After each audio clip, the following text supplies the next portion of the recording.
Umat Tuhan, saya undang berdiri. Mari bersama kita dengarkan firman Tuhan yang akan dibacakan dari Alkitab. Haleluya.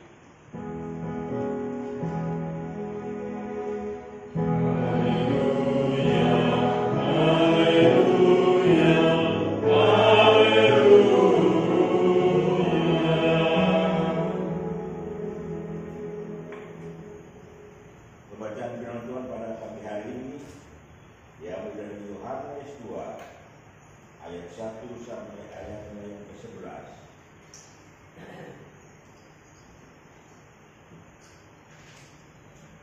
Dari Yohanes 2 ayat 1 sampai ayat yang ke-11, dia berbunyi, pada hari ketiga ada perkawinan di Kana di yang Galilea, dan ibu Yesus ada di situ. Yesus dan murid-muridnya diundang juga ke perkawinan itu. Ketika mereka kekurangan anggur, ibu Yesus berkata kepadanya, mereka kehabisan anggur. Kata Yesus kepadanya, mau apakah engkau daripada ibu? Saat belum tiba. Tetapi ibu Yesus berkata kepada pelayan-pelayan, apa yang dikatakan kepadamu, buatlah itu. Di situ ada 6 tempayan yang disediakan untuk membasuhkan. Menurut adat orang Yahudi, masing-masing isinya 2-3 mili. Yesus berkata kepada pelayan-pelayan itu, isilah tempayan itu penuh dengan air, dan mereka mengisinya sampai penuh. Lalu kata Yesus kepada mereka, sekarang pergilah dan bawalah kepada pemimpin pesta. Lalu mereka pun membawanya. Setelah pemimpin pesta itu mengecap air yang telah menjadi anggur itu, dan dia tidak tahu dari mana datangnya. Tetapi pelayan-pelayan yang mencelup air itu mengetahuinya. Dia memanggil mempelai laki-laki dan berkata kepadanya, setiap orang menghidangkan anggur yang baik dahulu, dan sesudah orang tua itu barulah yang kurang baik. Akan tetapi engkau menyimpan anggur yang baik sampai sekarang. Hal itu dibuat Yesus di Kana, yang di Galilea, sebagai yang pertama dan tanda-tanda, dan dengan itu ia telah menyatakan kemuliaannya dan percaya kepadanya. Demikian pembacaan Alkitab. Hendaklah firman Tuhan dengan segala kekayaannya menetap di antara kamu, dan ucaplah syukur kepada Allah.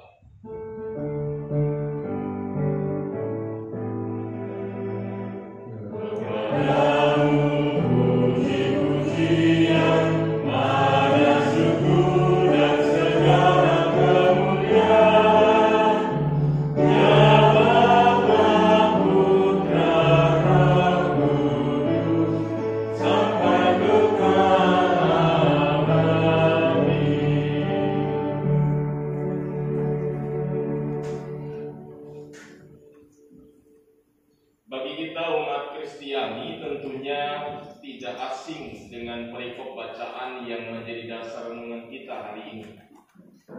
Biasanya kita mendengar perikop bacaan ini digunakan di dalam ibadah-ibadah yang berkaitan dengan pemberkatan perkawinan.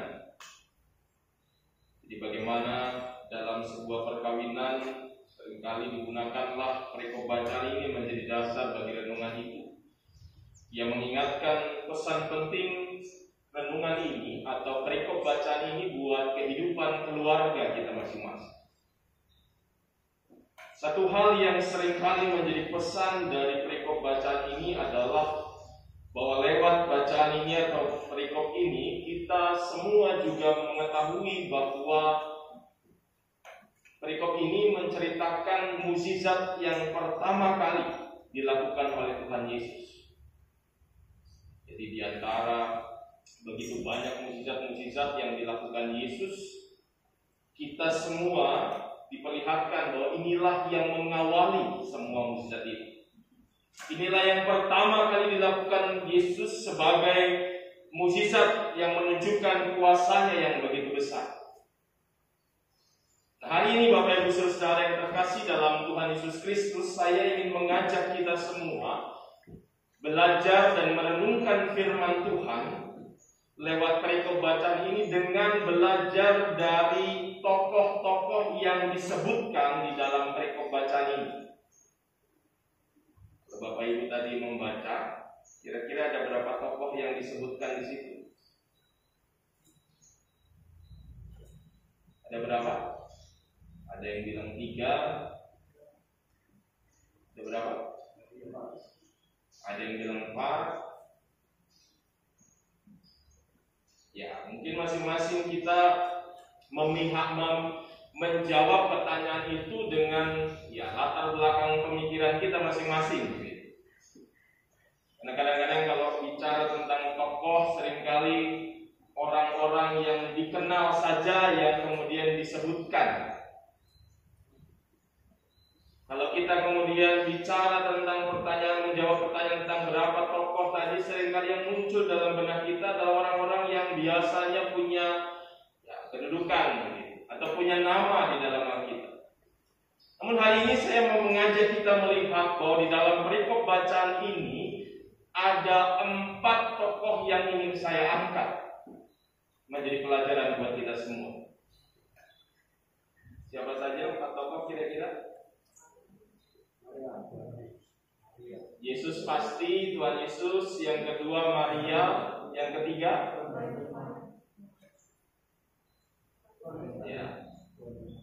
ada tuan rumah, ada pelayan. Saya nggak melihat tuan rumah sebenarnya di sini, tapi yang saya lihat adalah ada pelayan yang ketiga, dan yang keempat itu ada pemimpin pesta. Pemimpin pesta ini bukan tuan rumah. Pemimpin pesta ini biasanya kalau di kampung ada ketua panitia begitu kan. Biasanya itu yang mengelola atau mengatur semua pesta supaya bisa berjalan. Nah, 4 tokoh ini akan menjadi sosok yang kita pelajari, dan lewat ke-4 tokoh dan apa yang mereka lakukan ini, kita akan merenungkan apa yang menjadi pesan buat kita sebagai umat Tuhan. Kita awali dari tokoh yang pertama, yaitu Maria, Ibu Yesus.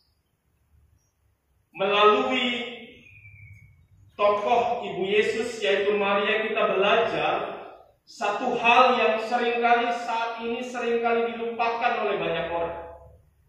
Satu hal yang dalam dunia di masa kini seringkali sudah mulai hilang dalam kehidupan manusia, dalam relasinya dengan orang lain di sekitar. Jadi dari Ibu Yesus yaitu Maria, kita belajar yang namanya kepedulian.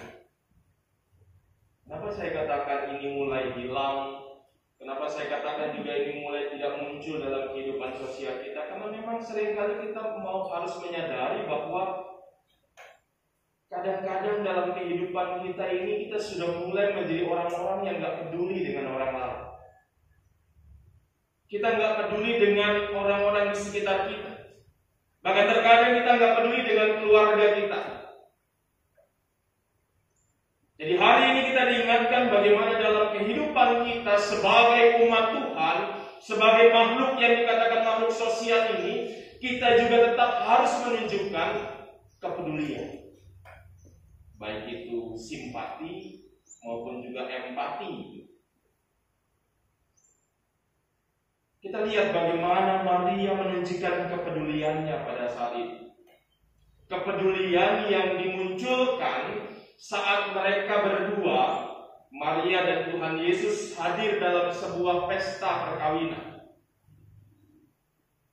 Memang ada yang kemudian menafsirkan juga bahwa kepedulian ini dimunculkan salah satunya karena ada kemungkinan penyelenggara pesta ini adalah keluarga atau kerabat dari Maria atau Tuhan Yesus. Tetapi itu tetap saja menjadi sebuah hal yang penting, yang baik, bahwa kita diajar juga untuk saling peduli, mulai dari kehidupan keluarga kita masing-masing. Karena nggak mungkin kita peduli sama orang kalau kita tidak memulai dengan peduli dengan keluarga kita masing-masing. Jadi kita lihat bagaimana Maria peduli dengan pesta itu yang ternyata sedang mengalami sebuah persoalan yang mungkin bagi sebagian orang nggak besar begitu ya. Tapi sebenarnya persoalan yang sedang dialami ini cukup besar. Persoalannya adalah mereka dalam pesta itu sedang kehabisan anggur. Nah, Bapak Ibu Saudara,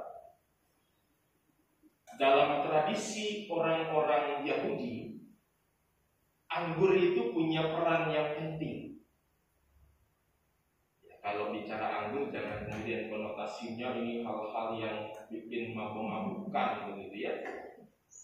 Tetapi kalau kita melihat, kalau kita semua merenungkan, ada sebuah tradisi bahwa anggur itu adalah sebuah lambang dari berkat, lambang dari sukacita yang kemudian dimunculkan dalam pesta-pesta. Jadi dalam tradisi perkawinan khususnya ada sebuah upacara. Upacara itu namanya Sefa Brachot. Saya nggak tahu ini salah apa benar ucapannya. Ini bahasa Ibrani soalnya. Jadi ada tradisi upacara Sefa Brachot yang artinya 7 berkat. Di mana saat itu seorang pemimpin umat, yaitu rabi atau imam yang memimpin upacara itu kemudian menyampaikan berkat kepada kedua mempelai dengan simbol memberikan cawan anggur kepada kedua mempelai. Jadi artinya bahwa ini adalah sebuah simbol bahwa lewat anggur ini mereka diberkati. Dan kalau kita memang melihat dalam Perjanjian Lama kan juga anggur sering disebutkan sebagai bentuk salah satu berkat Tuhan bagi bangsa Israel sehingga mereka bisa mengolah anggur itu sebagai salah satu sumber kehidupan mereka. Bahkan kalau kita baca di dalam Mazmur 128 yang berbicara tentang berkat kepada rumah tangga atau keluarga, kita lihat di ayat yang ketiga khususnya dikatakan kalau seorang laki-laki yang takut akan Tuhan maka istrinya akan seperti pohon buah anggur. Jadi gambaran itu menunjukkan bahwa anggur itu menunjukkan berkat Tuhan bagi keluarga itu. Sehingga saat dilangsungkan pesta perkawinan, maka anggur itu adalah hal yang tidak bisa ditinggalkan. Anggur itu adalah menu yang utama di dalam pesta itu sebagai bentuk bahwa mereka semua merasakan berkat Tuhan. Sebagai bentuk bahwa mereka semua merasakan sukacita dengan keluarga yang bersukacita itu. Dan kalau pesta itu dilakukan, Bapak Ibu, anggur yang disiapkan ini nggak sedikit. Kenapa? Karena dalam tradisi orang Yahudi kalau menikah itu cukup panjang, cukup lama. Kalau orang melangsungkan pesta perkawinan, kalau kita biasanya mungkin hanya beberapa jam begitu ya, atau mungkin 1 hari lah paling tidak, paling lama. Jadi mulai biasanya orang jangan datang jam 10, kadang sampai jam 9 malam atau 10 malam. Atau kalau di gedung-gedung biasanya sudah dibatasi waktunya, kadang cuma dari jam 1 sampai jam 4 atau jam 3. Tetapi bagi orang Yahudi dalam tradisi mereka merayakan sebuah pesta perkawinan itu sepanjang 7 hari lamanya. Dibayangkan namanya pesta itu begitu ya, 7 hari. Dengan banyaknya orang yang datang tentunya anggur yang disiapkan pun tidak sedikit. Tapi ternyata saat mempersiapkan anggur yang tidak sedikit pun itu ternyata kurang. Mungkin saking banyaknya orang datang begitu ya. Atau mungkin juga meskipun memang waktu itu belum banyak orang kenal Yesus begitu, tapi Yesus sudah mulai kemudian memanggil murid-muridnya yang pertama. Jadi kita lihat bagaimana mereka berkumpul bersama-sama sehingga muncullah persoalan anggur yang disiapkan dalam pesta itu habis. Kalau kita bayangkan, anggur adalah salah satu hidangan utama dalam pesta itu, tiba-tiba habis. Bapak Ibu pernah nggak datang ke sebuah acara perkawinan atau acara mungkin hitanan atau resepsi apapun begitu ya? Tiba-tiba begitu datang ke meja makan sudah habis. Pernah nggak? Pernah ya? Kira-kira kalau kita hadapi situasi itu apa yang kita pikirkan? Pasti sebagian kita akan ngomong dalam hatinya atau mungkin ngomong sama tetangganya atau sebelahnya. Ini gimana sih tuan rumah? Makanan kok sudah habis baru jam segini, kan?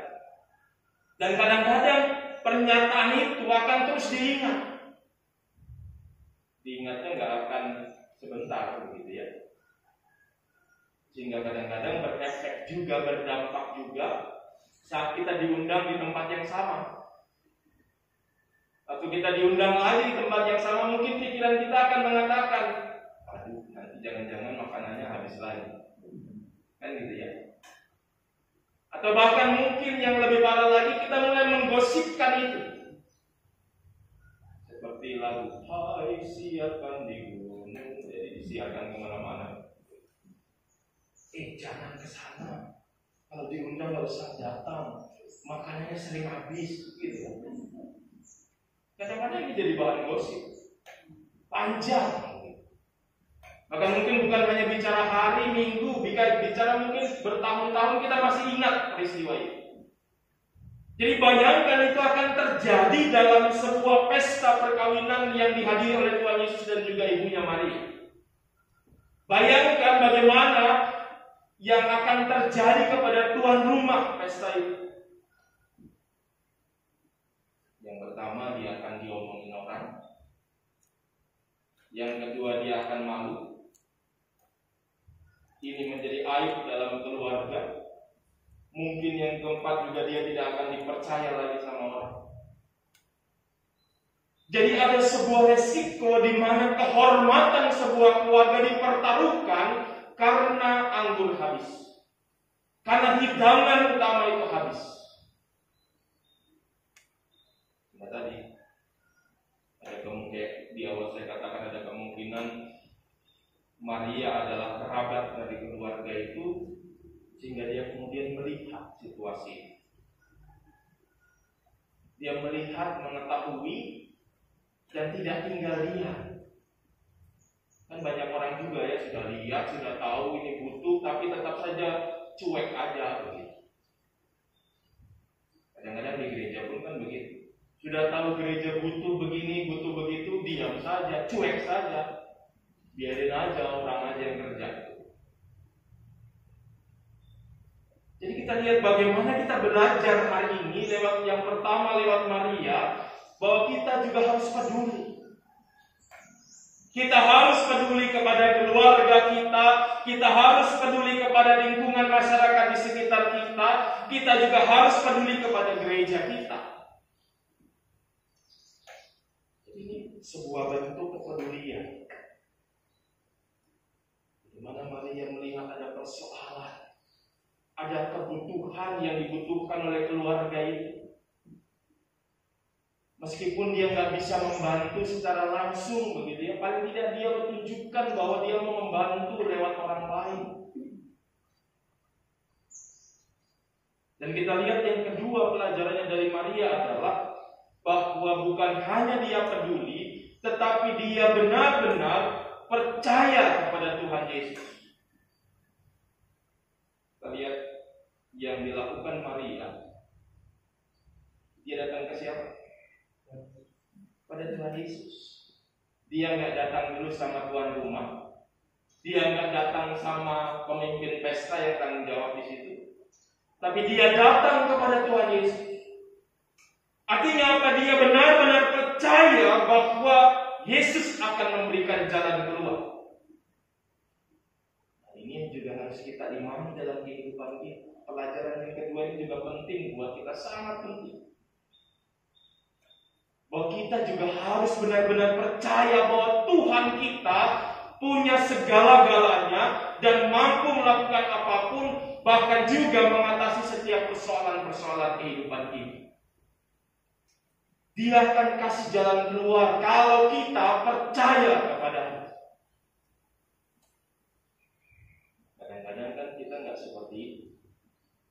Banyak orang mengaku Kristen, mengaku percaya Tuhan Yesus, tapi masih mengandalkan kekuatannya sendiri. Atau mengandalkan orang lain yang dianggap punya uang, punya jabatan. Jadi kita lihat bagaimana lewat Maria kita belajar dua hal, yaitu peduli dan juga percaya kepada Tuhan. Jadi apa pelajarannya Bapak Ibu? Peduli dan percaya. Ingat ya, pelajaran pertama. Peduli pada orang lain, percaya kepada Tuhan Yesus. Nah, tokoh yang kedua. Tadi saya sebutkan ada tokoh yang seringkali tidak dianggap sebenarnya. Sama seperti kalau kita ingat kisahnya kelahiran Tuhan Yesus, ada para gembala-gembala yang seringkali juga nggak dianggap. Nah, dalam kisah perkawinan di Kana ini ada sosok-sosok yang memang kadang-kadang nggak pernah dibahas. Siapa mereka? Mereka itu adalah para pelayan-pelayan. Dua kali disebutkan dalam perikop bacaan ini di ayat yang ke-5 dan ke-7, para pelayan-pelayan. Nah, Bapak Ibu Saudara, apa yang kita pelajari dari para pelayan ini? Yang kita pelajari adalah bahwa para pelayan-pelayan ini tetap melakukan tugas mereka, melakukan pekerjaan mereka, tanggung jawab mereka, meskipun mereka terkadang dianggap rendah, meskipun terkadang mereka dilupakan. Ini nggak mudah. Kan seringkali kan kita berbuat sesuatu itu supaya dipuji orang, supaya diingat orang, supaya dilihat orang. Sehingga kalau nggak ada orang memuji, nggak ada orang yang lihat, nggak ada orang yang perhatikan, kadang-kadang kita nggak buat apapun. Kita belajar bagaimana lewat para pelayan-pelayan bahwa seringkali memang dalam kehidupan kita orang nggak peduli dengan apa yang kita lakukan. Tapi apakah itu kemudian membuat kita berhenti melakukan kebaikan, melakukan tanggung jawab kita? Seharusnya tidak. Artinya kita belajar ketulusan untuk melakukan sesuatu dimanapun kita berada. Baik bagi keluarga kita, baik bagi masyarakat di sekitar kita, apalagi juga bagi persekutuan kita. Kita belajar ketulusan. Meskipun gak ada yang lihat, meskipun gak ada yang tahu, tapi kita percaya Tuhan tahu. Jadi jangan hanya bekerja, jangan hanya melakukan sesuatu supaya dipuji, dilihat orang. Tapi benar-benarlah tulus kita melakukan pekerjaan dan tanggung jawab kita.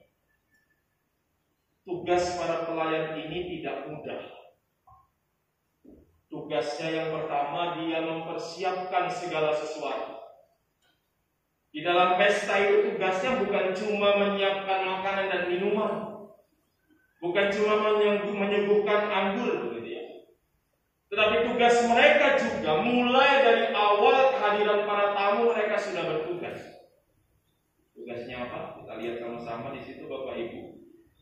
Disebutkan dalam ayat ke-6 dan ke-7 ada 6 tempayan yang disediakan untuk pembasuhan menurut adat orang Yahudi.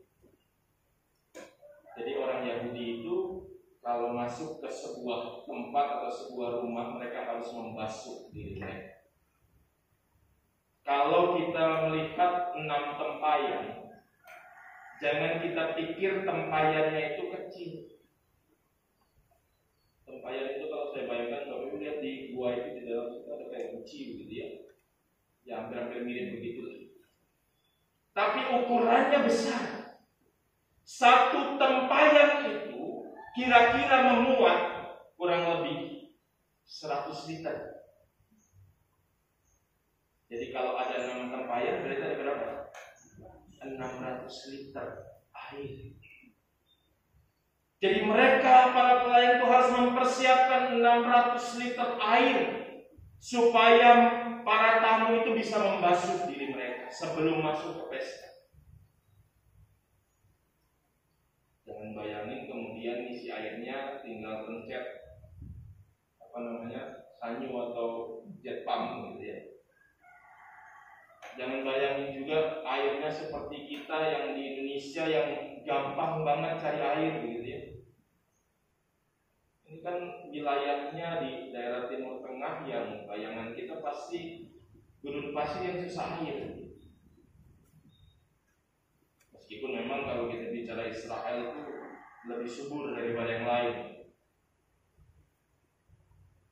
Tapi kita lihat bagaimana mereka harus memastikan bahwa air itu tetap ada. 6 tempayan itu harus tetap penuh supaya tamu-tamu tidak kehabisan air untuk membasuh mereka. Mereka lakukan itu. Jadi mereka mempersiapkan segala sesuatu.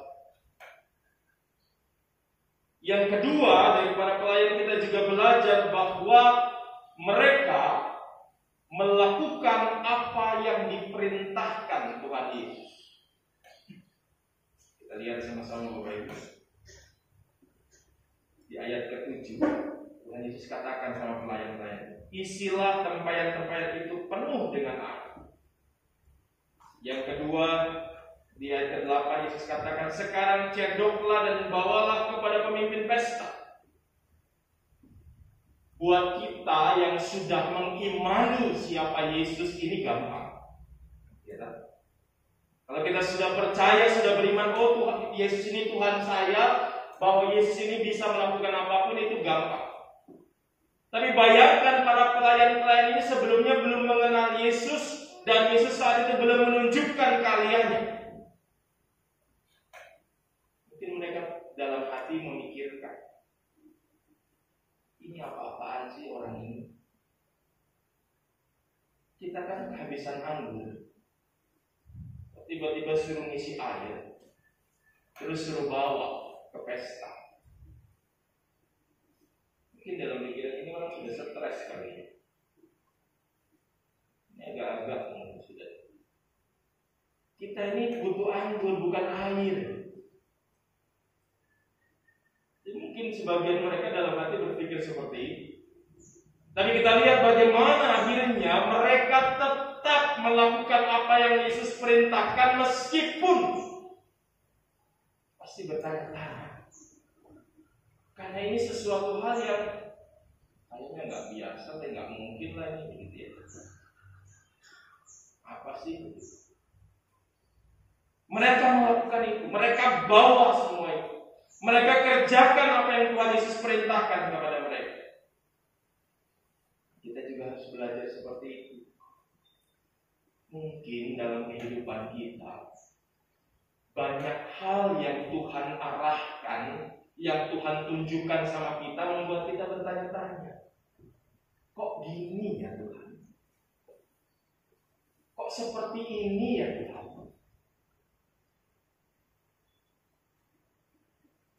Kadang-kadang sebagian kita kemudian memutuskan, ya sudah nggak usah melakukan karena merasa logikanya nggak masuk akal gitu. Kita mulai mengutamakan logika kita. Kita mulai mengutamakan pikiran kita sendiri. Kita nggak lagi percaya sepenuhnya kepada Tuhan, sehingga kita tidak melakukan apa yang Tuhan Yesus perintahkan. Tuhan Yesus perintahkan mengasihi. Gimana saya mau mengasihi? Dia sering ngomongin saya. Gimana saya harus mengasihi? Dia itu sering kali minjam uang nggak kembalikan. Gimana saya harus mengasihi kalau saya dengar dia itu seringkali menyakiti hati saya? Seperti itu. Akhirnya kita nggak ikuti apa yang Tuhan Yesus katakan, yang Tuhan Yesus perintahkan buat kita. Kita lebih senang memilih pikiran kita. Hari ini kita diingatkan lewat para pelayan ini, kita semua harus mengikuti perintah Tuhan, meskipun kadang membuat kita bertanya-tanya, membuat kita berpikir dengan logika kita yang kadang-kadang tidak masuk akal kita. Tapi tetaplah percaya bahwa saat kita melakukan perintah Tuhan, maka perintah itu adalah yang terbaik buat kita. Yang ketiga, kita belajar dari pemimpin pesta. Ayat 8 dan 9 menyebutkan tokoh ini. Tokoh ini punya tugas penting sebenarnya. Tadi saya sebelum memulai apa yang saya katakan tadi, saya jelaskan tadi, menggambarkan bahwa seorang pemimpin pesta ini punya tugasnya penting. Ada di sini Bapak Ibu yang punya pengalaman jadi pemimpin pesta, ketua panitia gitu ya. Kalau di desa itu biasanya zaman-zaman dulu saya tahunya itu caret atau sekdes gitu ya. Atau mungkin ya adalah orang yang dianggap terhormat dalam lingkungan itu kita jadikan pemimpin pesta atau ketua panitia. Nah, tugasnya adalah memastikan semua pesta itu berjalan dengan baik. Zaman sekarang kan macam-macam ya, ada pesta, makanannya, mulai dari sound sistemnya juga, kemudian tendanya, pengisinya, pesta dan semua macam-macam. Zaman dulu hampir sama begitu. Dia harus pastikan makanan siap, dia harus pastikan juga anggur siap, dia harus pastikan juga tadi tempat pembasuhan siap. Dia juga harus pastikan semua prosesi-prosesi adatnya harus siap. Jadi dia punya tugas yang besar. Tapi ternyata Bapak Ibu, kita lihat dari bacaan firman Tuhan hari ini, ada hal-hal yang ternyata dia tidak ketahui. Yang pertama, dia nggak tahu kalau anggur itu kurang. Kan yang ngomong itu Maria, Ibu Yesus. Dan ada kesan juga di sini dikatakan di dalam ayat yang ke-9, pemimpin pesta ini nggak tahu dari mana datangnya anggur itu. Bahkan di dalam ayat yang ke-10 dia juga menegaskan dengan kalimat setiap orang menghidangkan anggur yang baik dahulu, sedua orang puas minum baru kurang yang baik. Jadi ada kesan dia nggak tahu ada persoalan itu. Yang kedua juga ada kesan bahwa dia tidak punya solusi, tidak punya jalan keluar dari masalah itu. Jadi ada kemungkinan dia nggak tahu, atau dia tahu dia nggak bisa jalan keluarnya, nggak tahu. Nah, dari kenyataan ini kita belajar. Yang kita pelajari adalah yang pertama, bahwa banyak orang itu, ya tadi sebenarnya sudah saya singgung di sebelumnya. Banyak orang itu kadang-kadang dalam kehidupan cuma mau punya status. Oh, dianggap hebat, dikasih kepercayaan, dikasih jabatan, dikasih kemudian macam-macam lah, sehingga punya status sosial yang dihormati orang. Siapa yang nggak mau dapat status itu? Siapa yang nggak mau kemudian dihormati orang, dihargai orang? Banyak orang mau seperti itu, banyak orang mengejar seperti itu. Tetapi banyak orang juga hanya mau statusnya, tapi nggak mau kerjanya. Banyak orang hanya mau menikmati statusnya, tapi nggak mau kerjanya. Banyak orang hanya mau menikmati hasilnya, nggak mau menikmati proses. Kali ngomong ini juga di gereja ya. Bapak Ibu senang kalau gerejanya baik, Gerejanya bersih, gerejanya indah, gerejanya berkembang. Tapi sudahkah Bapak Ibu juga mau mengikuti prosesnya? Sudahkah Bapak Ibu saudara kita semua mau mengikuti dan terlibat dalam proses itu? Jangan-jangan ya saya hanya penikmat saja. Yang penting gereja ini bagus, yang penting bersih. Terserah bagaimana dia bisa seperti itu. Biar aja urusannya majelis, pendeta, urusannya pastor, Mas Cong. Kita nggak usah ikut-ikutan lah. Menikmati saja. Hasilnya kita nikmati, tapi prosesnya kita nggak mau ikuti. Jadi artinya gambaran itu digambarkan lewat pemimpin pesta ini. Banyak orang sekedar mau menikmati status, menikmati hasil, tapi nggak mau juga ikut di dalam proses, nggak mau ikut berusaha di dalamnya. Yang kedua, dari pemimpin pesta kita juga belajar kembali diingatkan dalam hidup kita. Kalau ada persoalan, kalau ada masalah yang harus kita hadapi, jangan mengandalkan manusia. Kita lihat seorang pemimpin pesta yang punya tugas, tanggung jawab yang besar, dia nggak bisa menyelesaikan masalah itu. Dan ini menunjukkan bahwa nggak ada manusia yang sempurna, siapapun dia, sehebat apapun dia. Tidak ada manusia yang bisa kita andalkan sepenuhnya dalam kehidupan kita. Jadi saat kita menghadapi dalam kehidupan kita ada banyak persoalan pergumulan seperti di masa-masa sekarang, datanglah kepada Tuhan. Dihubungkan dengan Maria tadi, percayalah kepada Tuhan. Tuhan itu tidak kuasa. Dia mampu kasih jalan keluar atas persoalan hidup kita. Persoalan yang kita hadapi di masa-masa kini yang membuat kita bergumul, yang membuat kita mulai berpikir, membuat kita mungkin agak ragu, mulai kita berpikir lagi apa benar ini Tuhan ada. Tuhan ada kok, COVID-nya bukan tambah sembuh, malah tambah banyak. Saya tadi malam nonton berita, rekornya semakin hari itu semakin banyak. Tadi malam itu kemarin rekornya itu pecah lagi jadi 14.000 yang positif satu hari. Hari sebelumnya 12.000.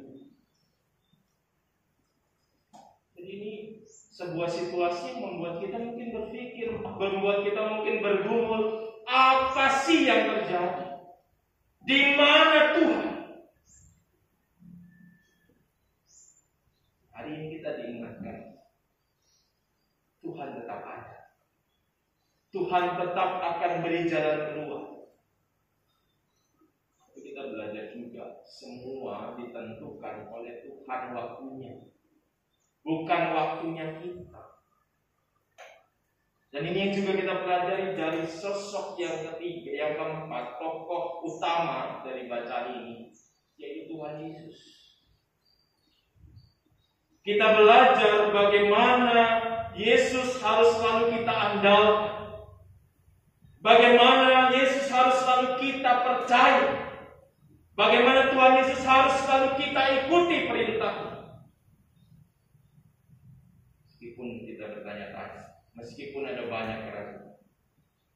Kenapa? Karena hanya Tuhan yang mampu menyelesaikan segala persoalan dalam kehidupan kita. Hanya Tuhan yang mampu melakukan apapun dalam kehidupan kita. Jadi mari kita percaya, mari kita beriman, mari semua kita belajar dari tokoh-tokoh yang sudah tadi disebutkan, yang sudah kita dengar tadi. Biarlah melalui para tokoh ini kita belajar bagaimana kita harus bersikap sebagai umat Tuhan. Bagaimana kita harus bersikap sebagai warga gereja. Bagaimana kita harus bersikap sebagai warga masyarakat. bagaimana kita bersikap di hadapan Tuhan, sehingga benar-benar apa yang kita dengarkan hari ini benar-benar kita lakukan. Bukan cuma sekedar kita dengarkan. Percuma kalau setiap minggu kita ke gereja dengan firman Tuhan tapi nggak pernah dilakukan. Semua jadi sia-sia. Jadi mari kita belajar merenungkan segala sesuatu yang Tuhan berikan kepada kita hari ini melalui firman Tuhan. Dan biarlah kita semakin diberkati, kita semakin dikuatkan untuk bisa menjalani kehidupan kita sebagai umat Tuhan, sehingga kita benar-benar layak untuk menerima anugerah dan kasih Tuhan dalam kehidupan kita masing-masing. Tuhan memberkati. Amin.